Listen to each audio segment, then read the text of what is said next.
tuwe auna. Jumia Black Friday lépp gën a yomb. awa ne ko indi tey monsieur le premier ministre bu nu waxee selon les chiffres rendus publics par le ministère de l'Agriculture, de la souveraineté alimentaire et de l'élevage pour cette campagne 2025, notre agriculture a enregistré des résultats historiques.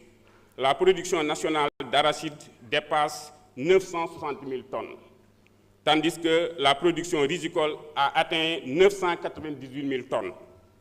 Ces performances majeures sont la traduction concrète de vos efforts publics,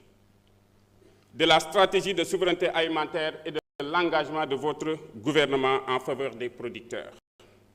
Dans ce contexte de surproduction nationale fertile et prometteuse se pose avec acuité la question de la commercialisation, de l'écoulement et de valorisation de ces productions pour garantir que ces résultats profitent réellement aux producteurs, à l'État et au peuple sénégalais.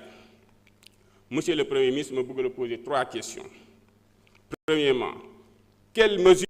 immédiates votre gouvernement met-il en œuvre pour assurer l'écoulement sécurisé et rémunérateur de ces 960 000 tonnes d'arachide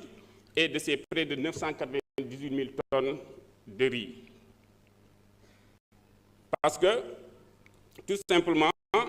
on sait que la Sonacos a une capacité d'achat de 250 000 tonnes. Et hormis ce qui sera utilisé au niveau des semences, donc il reste presque plus de la moitié de la production agricole qui risque d'être invendue. Quelles sont les mesures que vous prenez pour permettre aux producteurs de vendre leur production? Parce que, comment nous nous disons, il y a des producteurs qui commencent à bazarder cette production. Donc, quelles sont les mesures que vous allez prendre par rapport à ça? Pour la riziculture également, on a vu dans la vallée près de 50 000 tonnes de riz qui est en souffrance. Deuxième question, comment garantissez-vous que cette production nationale sera valorisée localement en privilégiant la transformation, la consommation intérieure ou l'exportation dans de bonnes conditions plutôt qu'une perte ou un affaiblissement du revenu agricole? C'est la deuxième question. Troisièmement, enfin, dans un contexte de pression économique, de contraintes budgétaires, comment conciliez-vous ces ambitions de souveraineté alimentaire sur le marché national et la protection du pouvoir d'achat des consommateurs? Monsieur le Premier ministre, je pense que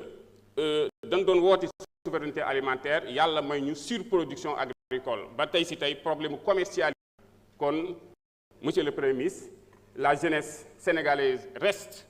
engagée derrière vous et c'est pertinemment que, Inch'Allah, l'avenir sera meilleur. Donc, on vous remercie infiniment. jërëjëf on bëggoon fàttali rek ne question d'actualité au gouvernement benn question la war a nekk mais dafa mel ni gars yi dañuy ñambaasaale bu baax ñëw jël kàddu.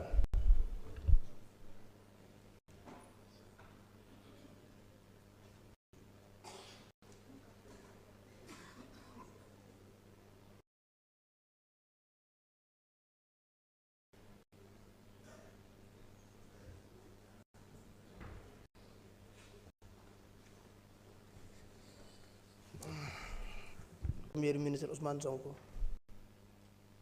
di nuyu sama naataango député yépp di tàmbalee samay nuyoo ci ñaanal Cheikh Mouhamadoul Mountakha suñu boroom yàggal ko fi loolu tam ànd ak wér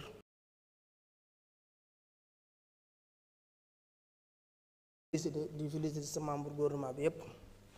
di wax ne nekkoon nañ ay député fii ci 14e législature man ak lenn ci sa naataango ministère yi waaye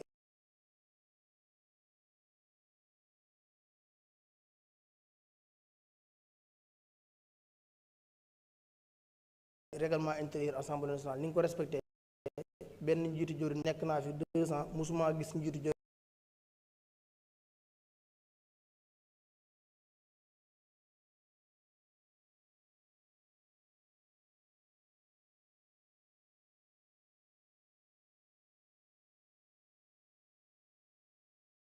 jëwriñ ju fi ñëw def question d'actualité kon loolu ñu ngi la ci félicité.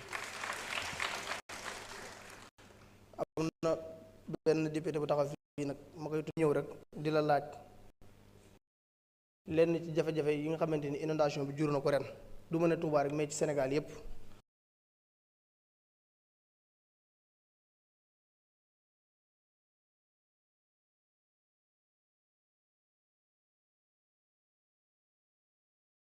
mën naa ci cité fu mel ne Dakar gi ma nekk muy Pikine gi sa gouvernement góorgóorlu nañ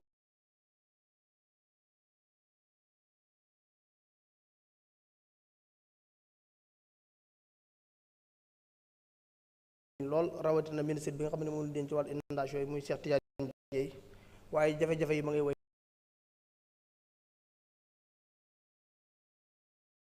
di am jafe-jafe yooyu may laaj monsieur le premier ministre yàgg sa gouvernement yan saafara ngeen jël pour indi ko ba mu nekk lu définitif yàgg naa wax ne gouvernement yi fi jiitu bu ñu defoon asaka ci li ngeen def ci inondation Touba bi dinañ wax leneen lu dul inondation pas inondation Touba kon bëgg naa it audit boobu ngeen di wax dañ ko audit ci plan décennal bi muy xam xaalis boobu noonu fan lañ ko dugal ba mu jural ñu jafe-jafe yi kon yi ñëw di politique Touba wax dëgg yàlla war nañu rus waa Touba rus Sëriñ Touba te xam ne dëgg mu wax boo naafeqee ba naafeq sax di nga xam ne kii bëgg na réew mi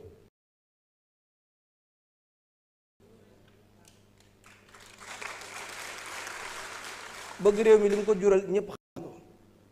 may tëje nag benn conseil boo xam ne naa la ko jox yow sa membre gouvernement boo leen di tabbati ministre jot na nag ngeen defal ko stage ñu xam li ñu dund ci projet bi dina tax ministre boo leen tabb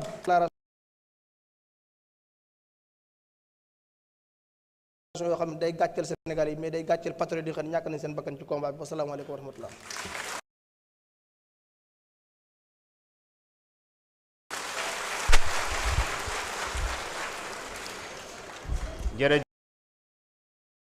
jërëjëf honorable Cheikh Thioro Mbacké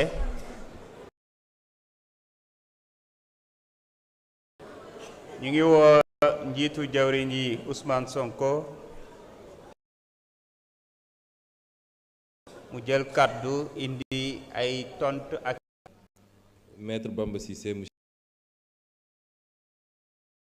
le ministre de l'Intérieur mu am 5 minutes monsieur Alpha Ba secrétaire d'État à l'agriculture mu am 5 minutes Cheikh Tidiane mu am 5 minutes Amadou Ba mi yor tourisme am 3 minutes man ma tëjee 6 minutes incha allah kon maa ngi jox kàddu gi Maître Bamba Cissé